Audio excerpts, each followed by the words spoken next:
Seringkali kita merasa sudah memahami sebuah kebenaran, sampai kita mendengar sisi lain yang belum pernah terucap. Di video kali ini, dua pemikiran besar akan saling berbenturan, bukan untuk mencari siapa yang menang, tapi agar kita semua bisa melihat apa yang selama ini tersembunyi di balik perdebatan. Selamat datang di Aku Jadi Tahu, mari kita bedah nalar di balik diskusi ini. Aku jadi tahu.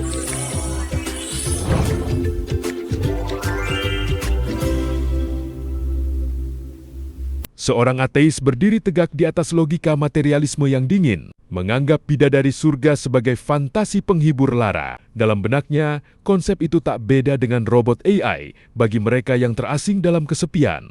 Dengan nada skeptis, ia menggugat seorang ustaz. Bukankah bidadari surga hanya cara kuno memuaskan hasrat melalui proyeksi robotik? Dialog ini pun berubah menjadi panggung benturan hebat, sebuah pencarian jawaban. Apakah kebahagiaan adalah variabel sains yang terukur atau rahasia spiritual yang melampaui logika? Mari kita bedah konsep ini secara objektif. Jika kita menanggalkan kacamata teologisis sejenak dan melihat deskripsi tentang bidadari dalam teks-teks. Klasik sosok yang diciptakan sempurna, tidak memiliki kehendak bebas selain melayani. Selalu dalam kondisi fisik yang ideal. Dan diprogram untuk memberikan kepuasan tanpa batas. Bukankah itu terdengar sangat familiar dalam sains modern? Sekarang logika bidadari adalah prototipe kuno dari apa yang sekarang kita sebut sebagai artificial intelligence atau robot android tingkat lanjut. Mereka tidak memiliki sejarah hidup, tidak memiliki orang tua, dan tidak memiliki pertumbuhan biologis dari bayi hingga dewasa. Mereka muncul begitu saja dalam keadaan siap pakai. Ini adalah deskripsi produk, bukan makhluk hidup yang berevolusi. Bagi saya, konsep ini hanyalah proyeksi psikologis dari pria kesepian di masa lalu yang mendambakan kontrol penuh atas pasangan. Dalam biologi, hubungan antar makhluk hidup selalu melibatkan dinamika, konflik, dan timbal balik. Namun, bidadari dirancang untuk menjadi statis. Jika mereka tidak bisa berkata tidak memiliki ego, dan hanya ada untuk memenuhi instruksi tertentu, maka secara fungsional mereka adalah perangkat keras hardware yang menjalankan perangkat lunak software kepatuhan. Sains mengajarkan bahwa kesadaran muncul dari proses neurologis yang kompleks dan interaksi dengan lingkungan. Jika bidadari hanya ada sebagai hadiah, maka mereka kehilangan esensi kesadaran itu sendiri.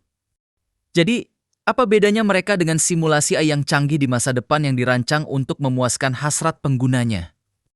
Bedanya hanya satu, yang satu disebut mukjizat, yang satu lagi disebut teknologi. Tapi esensinya tetap sama, objek pemuas yang kehilangan kemanusiaannya. Sekarang, silakan Anda jelaskan dari sudut pandang Anda, bagaimana Anda membuktikan bahwa mereka bukan sekadar bot biologis yang diprogram untuk pria yang tidak sanggup menghadapi kompleksitas hubungan dengan wanita nyata. Saudaraku, saya mendengarkan argumen Anda dengan saksama. Namun, izinkan saya meluruskan kekeliruan mendasar yang Anda bangun di atas pondasi materialisme yang sempit. Anda mencoba memenjarakan konsep ketuhanan yang maha luas ke dalam kotak sirkuit dan kabel artificial intelligence. Ini adalah sebuah reduksionisme yang naif. Analogi Anda bahwa bidadari adalah bot atau perangkat keras hanya membuktikan bahwa akal manusia memang terbatas pada apa yang pernah ia lihat di dunia. Karena Anda hidup di zaman silikon, Anda menyamakan ciptaan Tuhan dengan teknologi manusia. Jika Anda hidup di zaman batu, mungkin Anda akan menyebutnya patung yang hidup. Pertama, mari bicara soal esensi penciptaan. Anda mengatakan mereka siap pakai seperti produk pabrikan. Ketahuilah, dalam kuasa Allah, penciptaan tidak membutuhkan proses biologis yang melelahkan, seperti evolusi material yang Anda agungkan. Jika Sang Pencipta mampu menciptakan alam semesta yang maha luas ini dari ketiadaan, mengapa sulit bagi Anda menerima bahwa Dia mampu menciptakan makhluk sempurna tanpa melalui fase bayi? Ini bukan soal produk, ini soal kemahakuasaan. Kedua, mengenai kehendak bebas dan kesadaran. Anda menuduh bidadari kehilangan kemanusiaannya karena mereka patuh. Disinilah letak kesalahpahaman Anda. Kemanusiaan bukanlah standar tertinggi di akhirat. Bidadari bukanlah manusia. Mereka adalah makhluk surgawi. Kepatuhan mereka bukanlah software yang diprogram, melainkan wujud dari kesucian yang mutlak. Di dunia, konflik dan dinamika hubungan sering kali muncul dari ego, cacat karakter, dan nafsu yang negatif. Di surga, tidak ada lagi hal-hal rendah tersebut. Apakah sesuatu yang tidak memiliki cacat lantas Anda sebut sebagai robot? Jika ada sebuah cermin yang memantulkan keindahan tanpa retak sedikit pun, apakah Anda akan menghina cermin itu sebagai barang mati hanya karena ia tidak pecah? Ketiga, Anda menyebut ini proyeksi pria kesepian. Sungguh dangkal pandangan tersebut. Konsep bidadari atau hurul in adalah simbol dari ganjaran atas pengendalian diri yang luar biasa di dunia. Ini bukan soal kontrol penuh, tapi soal balasan yang setimpal. Seseorang yang mampu menjaga kehormatan dan ketaatannya di dunia yang penuh fitnah, diberikan pendamping yang suci di tempat yang suci. Ini adalah manifestasi dari kasih sayang Tuhan, bukan fantasi biologis. Perbedaan antara AI dan mukjizat sangatlah kontras. AI adalah imitasi yang tidak memiliki ruh, diciptakan dari benda mati oleh tangan manusia yang penuh dosa. Sedangkan bidadari adalah ciptaan langsung dari nur cahaya atau materi surgawi yang tidak terjangkau oleh mikroskop Anda. Ditiupkan padanya kemuliaan yang abadi. Sains Anda hanya bisa menjelaskan apa yang bisa diukur. Namun, iman menjelaskan apa yang melampaui ukuran. Anda bertanya, apa bedanya bidadari dengan simulasi AI? Bedanya adalah AI adalah kebohongan yang dibuat untuk menipu kesepian manusia. Sementara bidadari adalah kebenaran hakiki bagi mereka yang bertakwa. Janganlah Anda mencoba mengukur samudera akhirat dengan sendok teh logika duniawi yang terbatas. Apakah Anda masih tetap ingin menyamakan kemuliaan ciptaan Tuhan dengan tumpukan kode pemrograman yang fana? Menarik. Anda menuduh saya melakukan reduksionisme, namun argumen Anda justru terjebak dalam romantisme puitis yang menghindari beban pembuktian logis. Anda menyebut pandangan saya sempit. Padahal sains justru memperluas cakrawala kita untuk melihat pola di balik fenomena. Mari kita bedah retorika Anda dengan pisau logika yang lebih tajam. Pertama, mengenai antroposentrisme dan desain. Anda mengatakan bidadari adalah simbol, ganjaran, dan manifestasi kasih sayang secara sosiologis dan biologis. Deskripsi bidadari mata yang indah, kulit yang sempurna, usia yang tidak menua sangat spesifik mengikuti preferensi visual dan insting reproduksi pria Homo sapiens. Jika ini adalah ciptaan maha luas yang melampaui logika dunia, mengapa bentuknya begitu terikat pada standar kecantikan patriarki padang pasir abad ke-7? Ini bukan kemuliaan yang tidak terjangkau mikroskop, ini adalah wishful pemenuhan keinginan yang sangat manusiawi. Jika bidadari itu nyata dan bukan proyeksi psikologis, seharusnya mereka tidak perlu memiliki atribut biologis yang dirancang khusus untuk merangsang dopamin otak pria. Kedua, masalah ruh versus algoritma. Anda mengklaim AI adalah kebohongan sementara bidadari memiliki ruh dalam sains. Apa yang Anda sebut ruh adalah kesadaran yang muncul dari proses neurobiologis yang sangat kompleks. Kesadaran membutuhkan pengalaman, memori, rasa sakit, dan kemampuan untuk memilih termasuk memilih untuk tidak patuh. Jika bidadari hanya diprogram untuk suci, patuh, dan melayani tanpa ada kemungkinan untuk menolak atau memiliki ego sendiri, maka secara fungsional mereka tidak memiliki kesadaran mandiri. Mereka hanyalah bio-android dengan tampilan antarmuka interface yang sangat cantik. Kepatuhan mutlak tanpa opsi pembangkangan adalah definisi dari mesin, bukan makhluk berkesadaran. Ketiga, soal pengendalian diri. Anda menyebut ini sebagai balasan yang setimpal sekara logika ini justru paradoks. Mengapa seseorang diminta mengendalikan nafsu biologis di dunia? Hanya untuk dihadiahi dengan pemuasan nafsu biologis yang lebih masif di akhirat? Ini seperti melarang anak kecil makan permen hari ini agar besok dia bisa memiliki pabrik permen. Itu bukan pendidikan moral, itu adalah penundaan gratifikasi. Dan untuk memenuhi janji gratifikasi tersebut, Anda membutuhkan entitas yang selalu siap, selalu mau, dan tidak punya tuntutan sendiri. Itulah definisi robot pelayan. Anda mengatakan jangan mengukur samudera dengan sendok teh. Saya katakan, jangan menyebut genangan air sebagai samudera hanya karena Anda takut melihat dasarnya. Jadi jika bidadari memang memiliki kemuliaan, Apakah mereka punya hak untuk pensiun?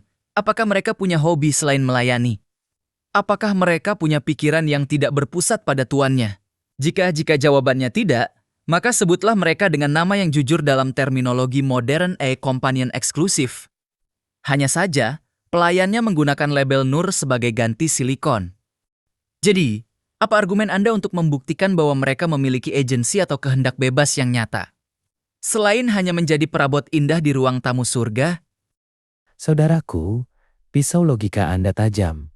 Namun Anda sedang mencoba membedah cahaya dengan pisau dapur. Anda terjebak dalam apa yang dalam kaidah berpikir kami sebut sebagai kias algeb ala Asy Syahid menganalogikan alam metafisika yang tak terlihat dengan hukum materi yang Anda saksikan hari ini. Mari kita luruskan satu persatu argumen Anda yang tampak canggih namun rapuh ini. Pertama, antroposentrisme atau komunikasi Tuhan. Anda menuduh deskripsi bidadari adalah standar kecantikan abad ke-7. Ini adalah kekeliruan dalam memahami bahasa wahyu. Tuhan berkomunikasi dengan manusia menggunakan bahasa yang bisa dipahami oleh fitrah dan panca indera mereka. Jika Tuhan menjanjikan keindahan yang sama sekali tidak memiliki referensi dalam otak manusia, maka janji itu tidak akan menggerakkan jiwa. Namun, ketahuilah, teks-teks kami juga menegaskan di sana terdapat apa yang tidak pernah dilihat mata, tidak pernah didengar telinga, dan tidak pernah terlintas dalam hati manusia. Apa artinya? Deskripsi mata indah atau kulit sempurna hanyalah metafora pendekatan. Hakikat keindahannya melampaui biologi. Anda menyebutnya merangsang dopamin. Kami menyebutnya puncak keindahan estetika. Jika Anda menganggap keindahan sebagai sekadar reaksi kimia, maka Anda sendiri yang sedang mereduksi kemanusiaan Anda menjadi sekadar tabung reaksi. Kedua, paradoks kepatuhan, mesin atau kesucian.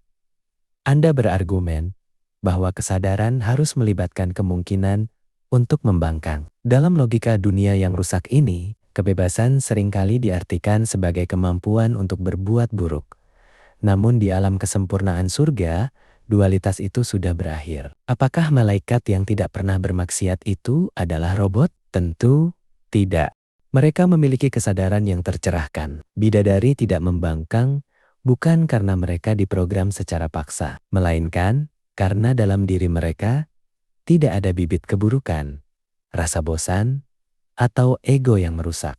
Jika Anda memiliki pasangan yang sangat mencintai Anda, sehingga ia tidak pernah ingin menyakiti Anda, apakah Anda akan menyebutnya robot hanya karena ia tidak pernah menampar Anda? Di surga, cinta dan harmoni adalah kondisi default. Menuntut adanya pilihan untuk membangkang di surga sama saja dengan menuntut adanya sampah di dalam ruang sterilisasi yang sempurna.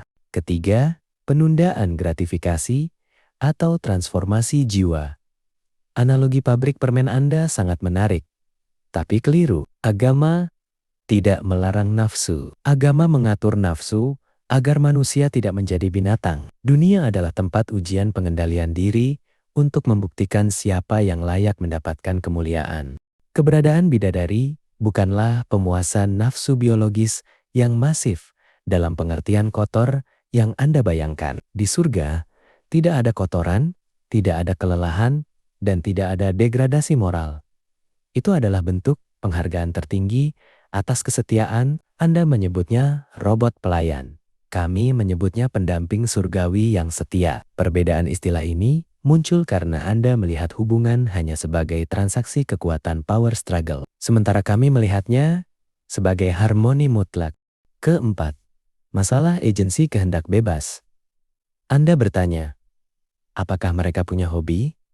Apakah mereka bisa pensiun? Pertanyaan ini lahir dari trauma Anda terhadap konsep kerja dan eksploitasi di dunia. Bidadari bukan buruh. Mereka adalah penduduk surga yang menikmati keberadaan mereka sendiri sebagaimana penghuni surga lainnya menikmati kenikmatan di sana. Mereka memiliki perasaan. Mereka berbicara, mereka bernyanyi dengan suara yang tidak pernah didengar dunia. Mereka mencintai dan dicintai. Kesimpulan saya untuk Anda, sains Anda menjelaskan bagaimana how Tapi, Iman menjelaskan mengapa why Anda melihat bidadari sebagai perangkat lunak karena Anda hanya percaya pada materi. Saya melihat mereka sebagai bukti bahwa keindahan dan kesetiaan yang sempurna itu ada. Dan ia tidak berasal dari algoritma manusia yang penuh cacat, melainkan dari kehendak Sang Pencipta yang maha indah. Jika Anda tetap ingin menyebutnya AI, maka itulah AI yang memiliki nyawa, ruh, perasaan, dan keabadian sesuatu yang teknologi Anda tidak akan pernah bisa capai bahkan dalam 1.000.000 tahun ke depan. Sekarang, apakah Anda tetap bersikeras bahwa kesempurnaan tanpa cacat adalah tanda ketiadaan kesadaran? Ataukah sebenarnya Anda hanya sulit menerima bahwa ada keindahan yang tidak bisa Anda kontrol dengan logika materialistik Anda? Saya menghargai ketenangan Anda dalam berargumen, namun mari kita bicara jujur, Anda baru saja mengakui bahwa konsep ini adalah metafora. Ketika Anda mengatakan bahwa deskripsi tersebut hanyalah pendekatan karena otak manusia tidak mampu menangkap hakikatnya, Anda sebenarnya sedang melakukan moving di goalpost menggeser tiang gawang. Jika teks tersebut tidak bisa diambil secara literal, maka klaim kebenaran hakiki yang Anda sebutkan di awal menjadi goyah. Itu berubah menjadi sekadar instrumen retorika untuk memotivasi perilaku manusia. Mari kita bedah serangan balik Anda dengan logika yang tetap dingin. Pertama, masalah kesadaran tanpa opsi destar. Anda menyamakan ketiadaan pembangkangan dengan kesucian dalam sains dan filsafat. Kesadaran conscious didefinisikan oleh pilihan. Jika sebuah entitas tidak memiliki kapasitas untuk memilih selain dari apa yang telah ditentukan baginya, entitas itu disebut deterministik. Analogi Anda tentang pasangan yang tidak pernah ingin menyakiti adalah miskonsepsi. Pasangan manusia memilih untuk tidak menyakiti karena mereka memiliki empati dan komitmen, meski mereka bisa saja pergi atau marah. Itulah yang membuat cinta mereka bernilai.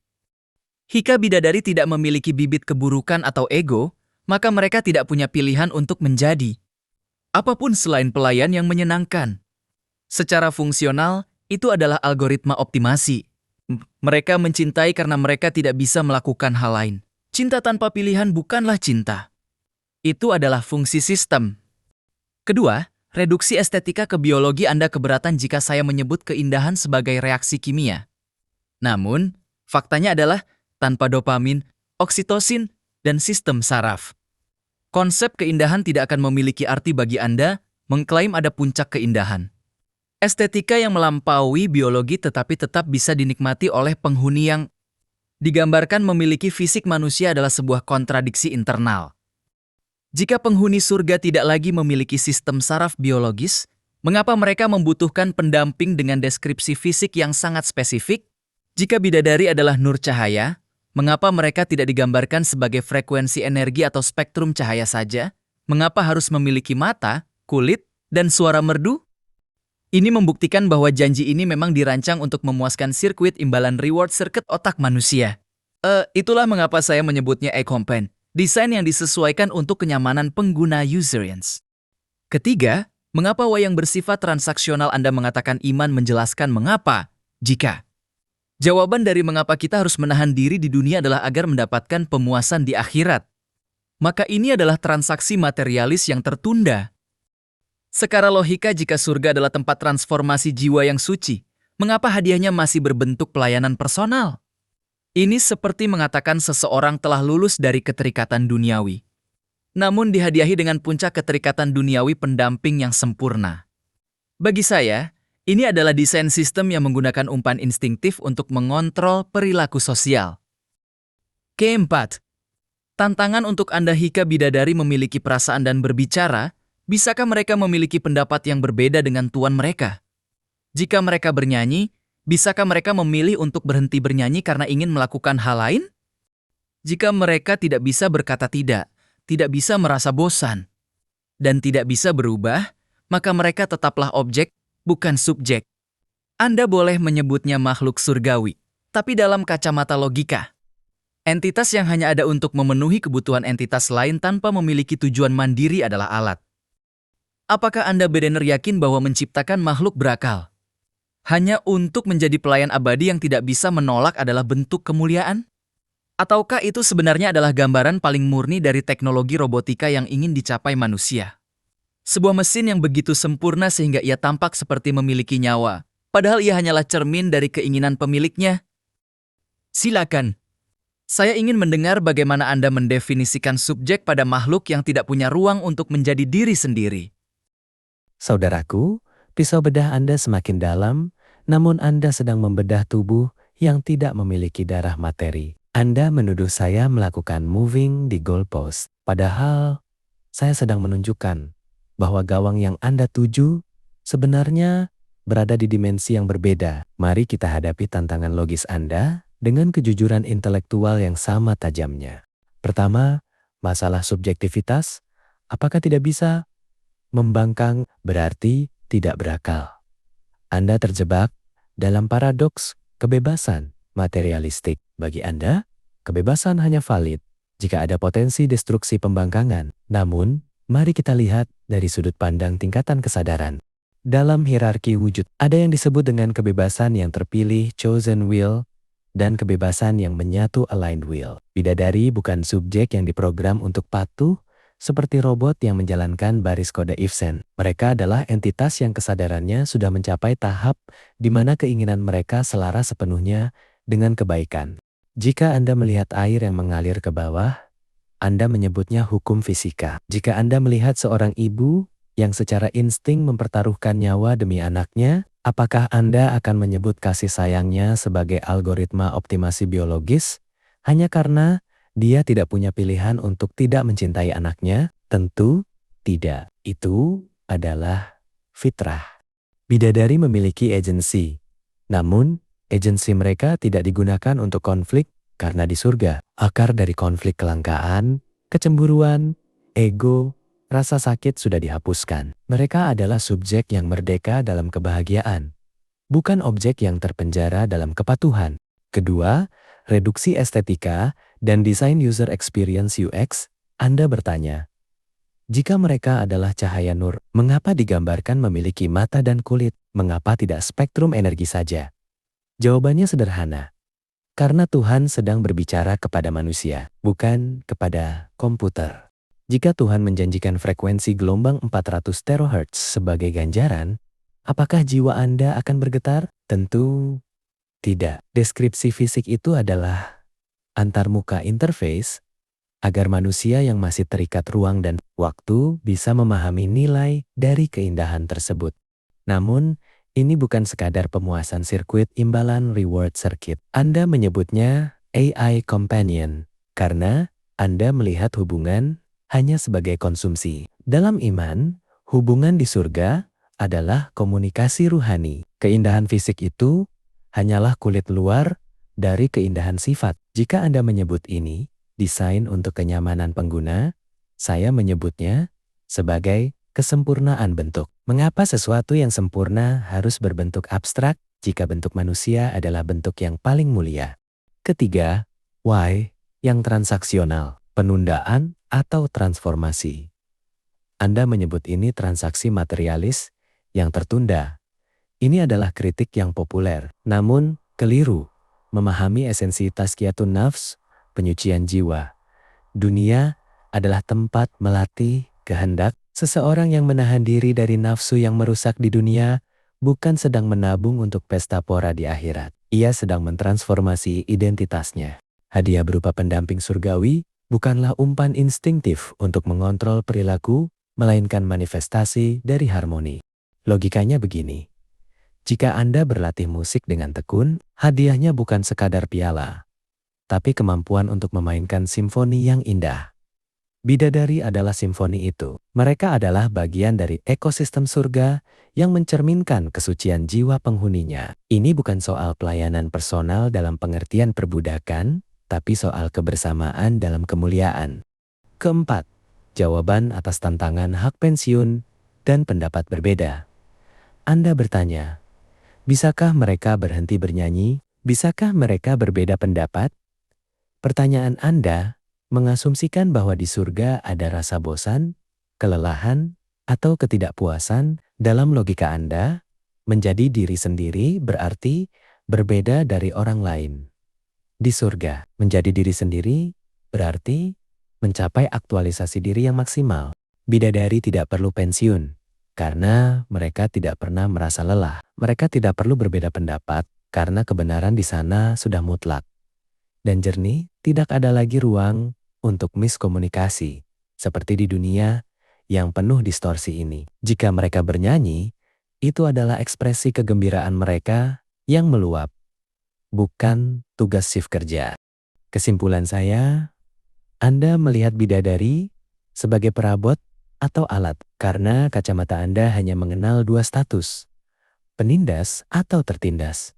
Jika tidak membangkang, maka dia budak. Jika tidak punya ego yang berbenturan, maka dia mesin. Saya mengajak Anda melihat kemungkinan ketiga. Keselarasan, mutlak, perfect, harmoni. Bidadari adalah subjek yang memiliki kesadaran murni, yang eksistensinya adalah untuk mencintai tanpa syarat, di tempat di mana syarat sudah tidak lagi diperlukan. Jika Anda tetap ingin menyebutnya robot surgawi, maka itu adalah robot yang memiliki rasa haru, yang bisa menangis karena bahagia, dan yang kecantikannya mampu membuat waktu seolah berhenti. Sesuatu yang silikon dalam tanda kutip. Anda tidak akan pernah bisa rasakan. Sekarang, tanyakan pada diri Anda.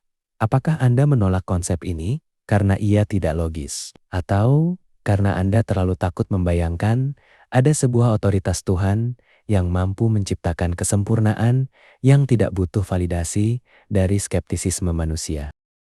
Argumen Anda tentang keselarasan mutlak atau perfect harmony adalah sebuah manuver retoris yang sangat cerdik untuk membungkus konsep determinisme dalam bahasa spiritual yang indah. Namun, dari sudut pandang logika dan sains, keselarasan mutlak hanyalah eufemisme untuk ketiadaan variabilitas. Mari saya bedah mengapa argumen Anda justru semakin memperkuat posisi saya bahwa bidadari adalah entitas buatan atau robotik.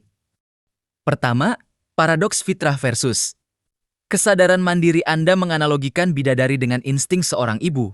Namun, insting biologis adalah produk evolusi yang bertujuan untuk kelangsungan hidup spesies, sebuah mekanisme hariat dalam otak. Jika bidadari mencintai karena fitrah yang tidak bisa diubah, maka cinta mereka tidak memiliki nilai moral. Dalam etika dan logika, nilai sebuah tindakan muncul dari kemungkinan untuk memilih sebaliknya.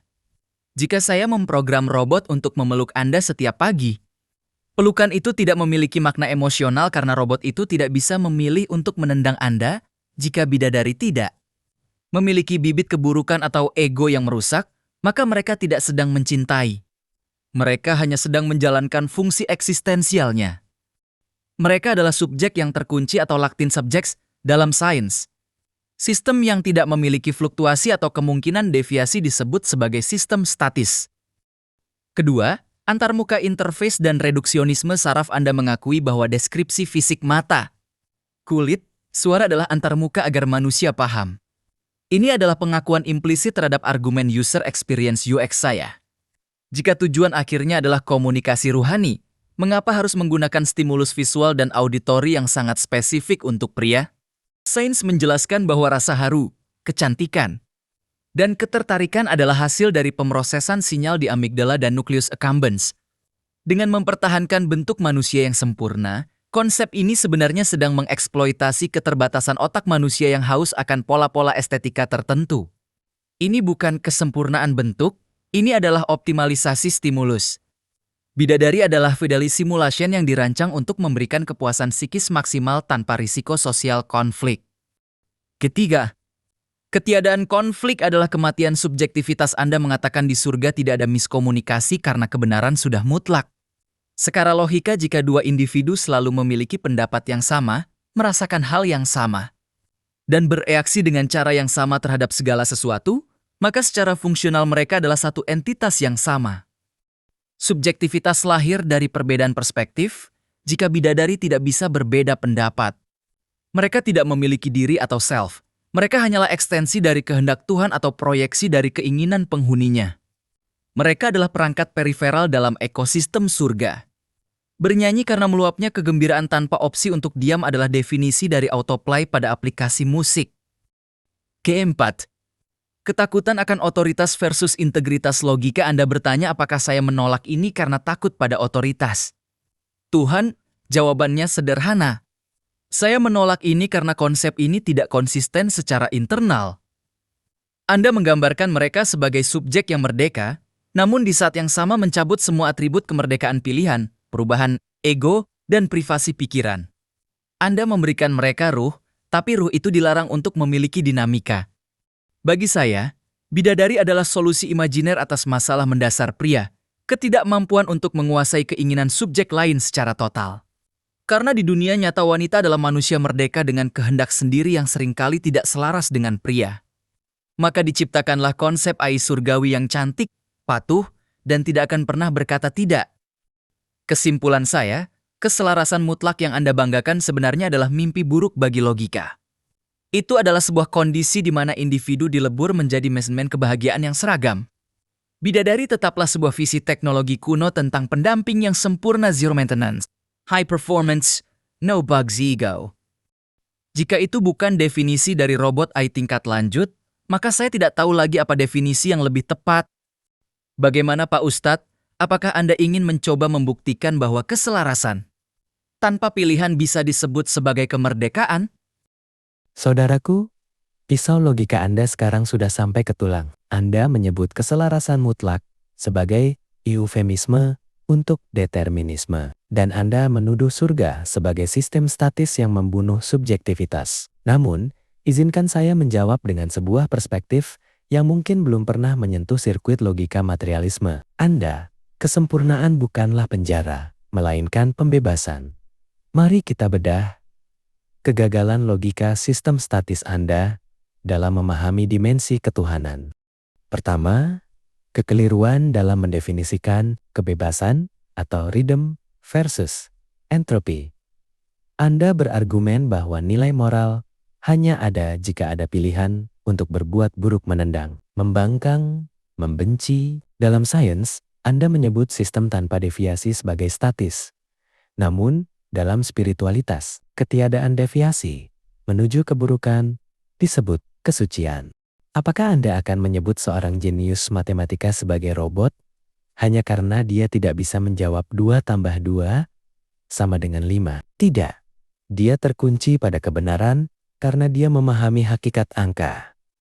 Begitu pula bidadari. Mereka tidak membangkang bukan karena diprogram secara paksa, tapi karena mereka berada di sumber kebenaran dan kebahagiaan yang mutlak.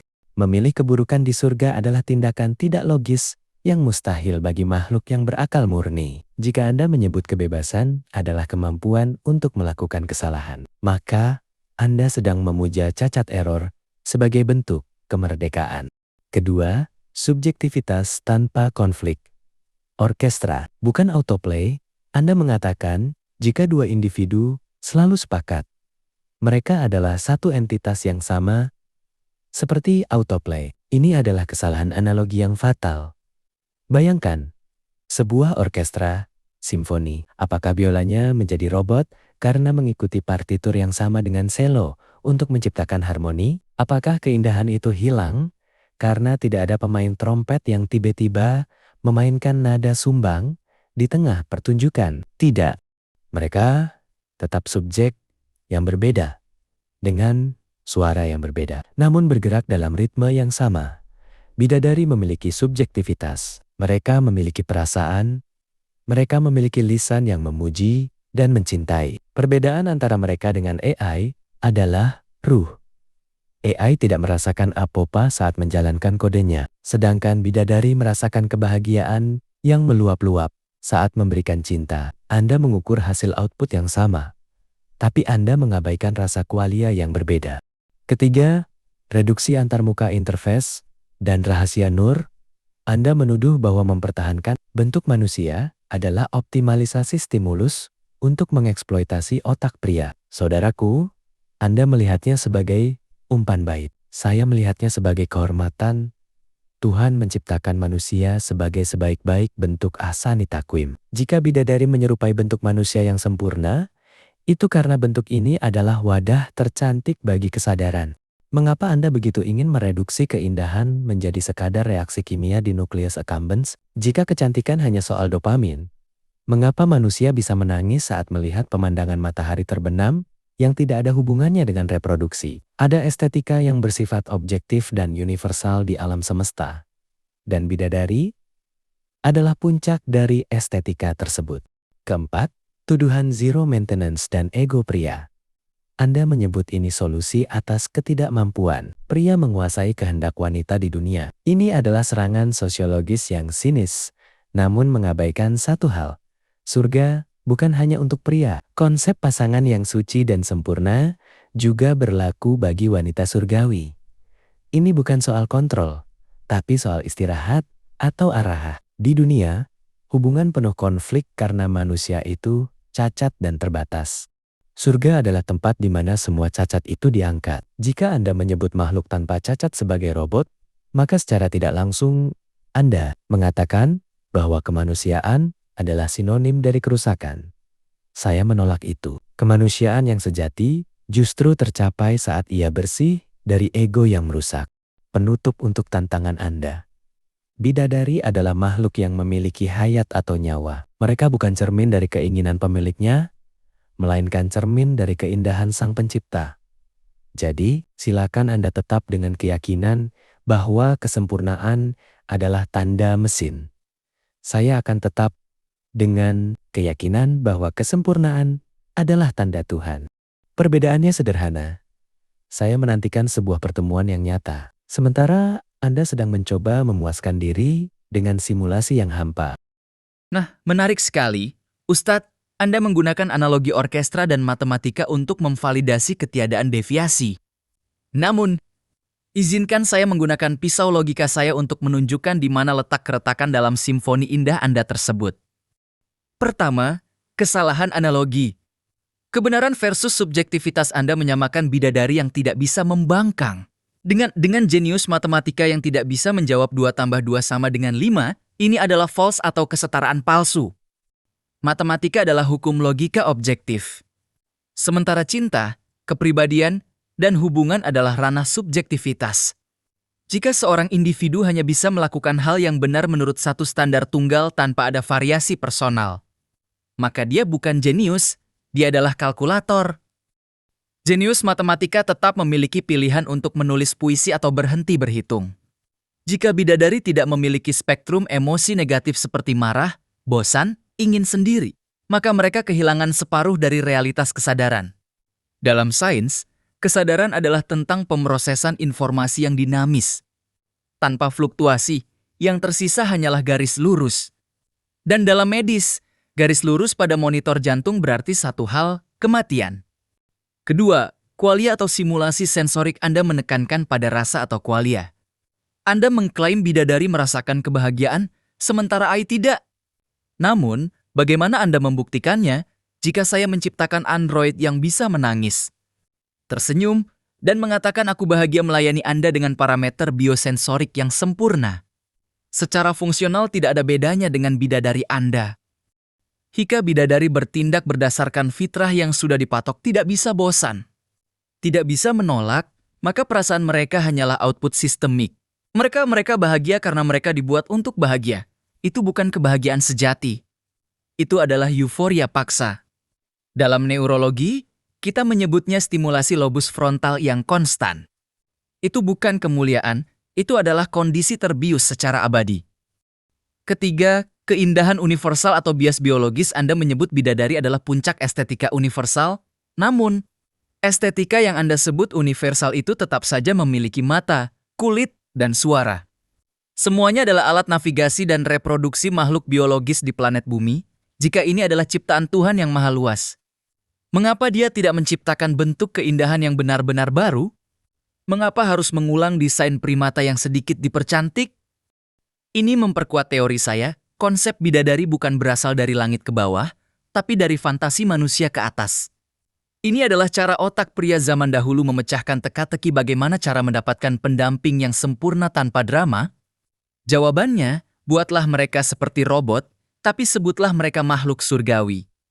Keempat, istirahat atau disebut aroha atau stagnasi. Anda menyebut surga sebagai tempat istirahat dalam termodinamika.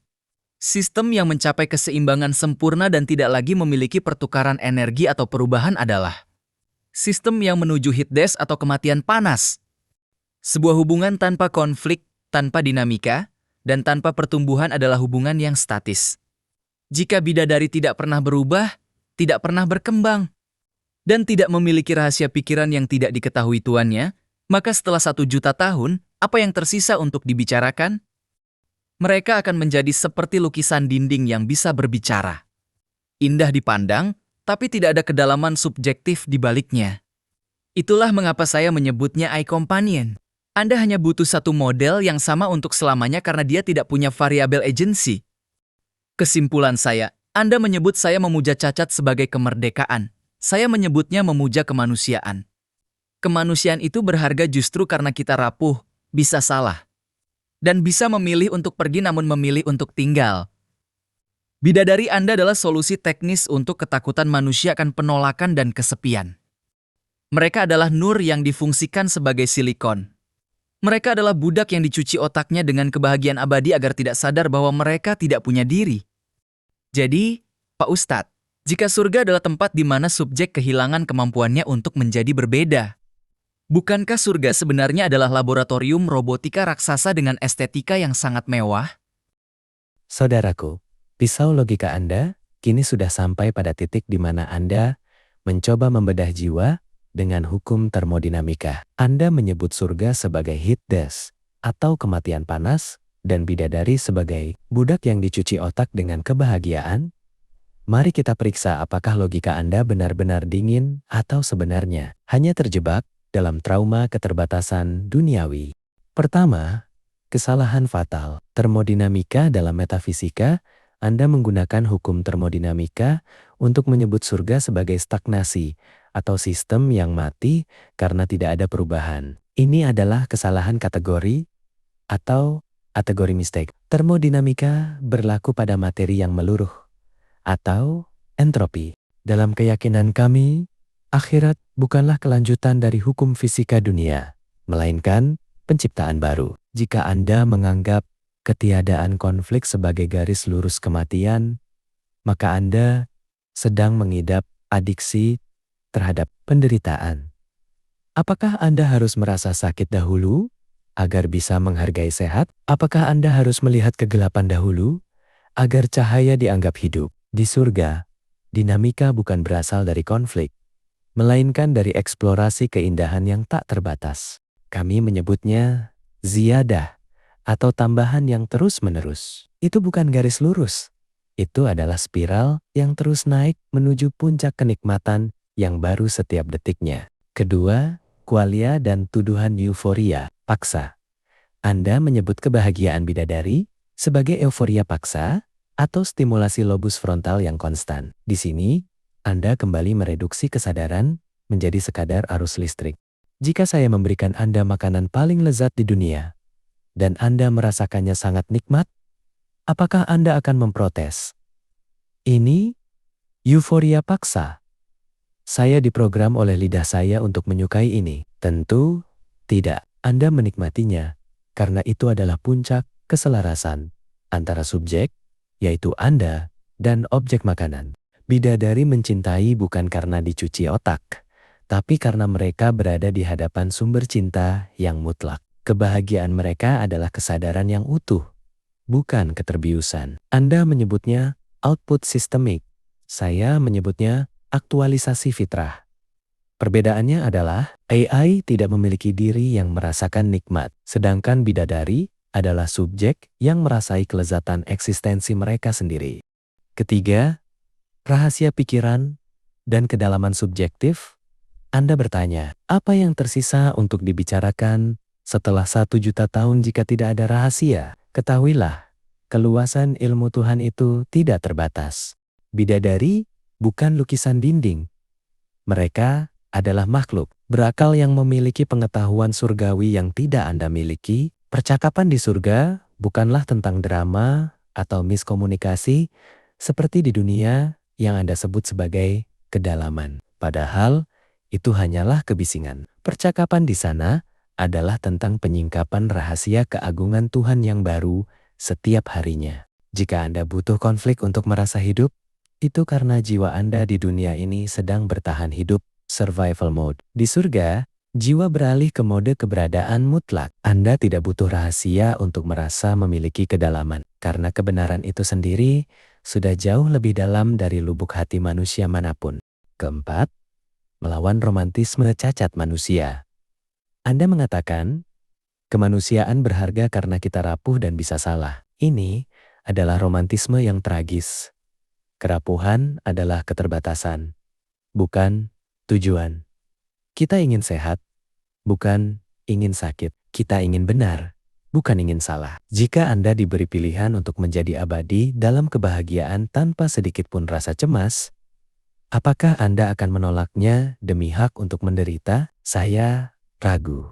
Bidadari bukanlah solusi teknis atas ketakutan akan penolakan. Mereka adalah standar kesempurnaan yang menunjukkan bahwa cinta yang tanpa pamrih dan tanpa konflik itu mungkin ada. Anda menyebutnya laboratorium robotika karena Anda tidak sanggup membayangkan sebuah otoritas yang menciptakan kebaikan tanpa motif eksploitasi. Kesimpulan. Penutup. Logika Anda sangat konsisten. Jika kita berasumsi bahwa manusia adalah sekadar mesin biologis yang berevolusi secara kebetulan. Namun, jika ada 1% saja kemungkinan bahwa kita memiliki ruh yang berasal dari Tuhan, maka seluruh bangunan silikon Anda runtuh. Anda melihat bidadari sebagai robot, karena Anda memandang dunia sebagai penjara materi. Saya melihat mereka sebagai nur, karena saya memandang dunia sebagai ruang tunggu menuju kemuliaan yang sejati. Pertanyaannya, sekarang, jika suatu hari Anda berdiri di depan pintu surga dan melihat keindahan yang melampaui segala kode pemrograman manusia, apakah Anda akan tetap memegang pisau logika Anda dan berkata, ini pasti simulasi AI yang canggih? Atau akhirnya Anda akan bersujud karena menyadari bahwa logika Anda selama ini hanyalah sebuah sendok teh di tengah samudera kenyataan? Menarik sekali, Pak Ustadz. Anda menutup dengan sebuah tantangan eksistensial yang puitis.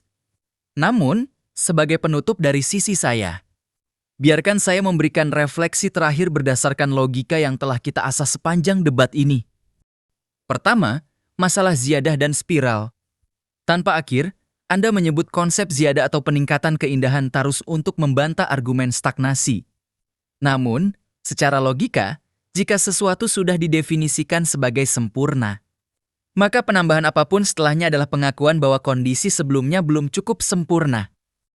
Jika bidadari dan surga terus berubah menjadi lebih indah, maka ada dinamika waktu dan kekurangan yang coba ditambal. Jika mereka tidak berubah, kita kembali ke masalah hiddes subjektivitas. Anda mencoba menggabungkan kesempurnaan mutlak dengan pertumbuhan dinamis yang dalam hukum logika formal adalah sebuah kontradiksi. Itu seperti mengatakan ada sebuah lingkaran yang setiap detiknya menjadi lebih bulat. Kedua, kemenangan fungsionalisme sepanjang debat ini. Anda tidak bisa memberikan satupun pembeda empiris antara bidadari beruh dengan android super canggih. Semua deskripsi Anda ketiadaan konflik, kepatuhan total, kecantikan yang dioptimasi, dan kebahagiaan yang diprogram fitrah adalah spesifikasi teknis dari robotika ideal. Jika saya tidak bisa membedakan antara makhluk yang mencintai karena nur dengan mesin yang mencintai karena algoritma, karena keduanya memberikan output yang sama, kepatuhan dan pelayanan tanpa batas, maka secara logika, perbedaan itu tidak eksis. Anda hanya memberikan label metafisika pada fenomena mekanis. Ketiga, romantisme versus realitas. Anda menyebut pandangan saya sinis dan tragis. Saya menyebutnya jujur. Menghargai kerapuhan manusia bukan berarti memuja penderitaan, melainkan mengakui bahwa kehendak bebas yang berharga adalah kehendak yang punya risiko. Cinta yang tidak bisa mengkhianati bukanlah kesetiaan, melainkan keterpaksaan biologis atau spiritual. Bagi saya, bidadari tetaplah puncak dari teknologi harapan manusia. Sebuah proyeksi tentang pendamping yang tidak memiliki ego agar ego sang pria tidak pernah terlukai. Sebagai penutup diskusi, Pak Yustet, debat kita menunjukkan jurang yang dalam antara logika materialisme dan iman metafisika bahi saja. Bidadari adalah simbol dari keinginan manusia untuk menghentikan kompleksitas kehidupan dan menggantinya dengan simulasi pelayanan yang sempurna, sebuah AI surgawi. Bagi Anda, Mereka adalah bukti kemurahan hati pencipta yang melampaui segala hukum materi yang kita kenal sebuah nur keabadian. Jika suatu saat saya berdiri di depan pintu yang Anda ceritakan, dan saya melihat keindahan itu, saya tidak akan langsung bersujud. Saya tetap akan mencari tombol settings atau barisan kode di balik cakrawala tersebut.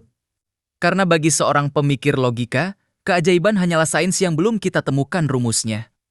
Dan hingga hari itu tiba, saya akan tetap memegang sendok teh logika saya. Karena setidaknya, sendok ini nyata dan tidak memberikan janji yang hanya bisa ditagih setelah saya mati. Terima kasih atas diskusinya yang tajam ini.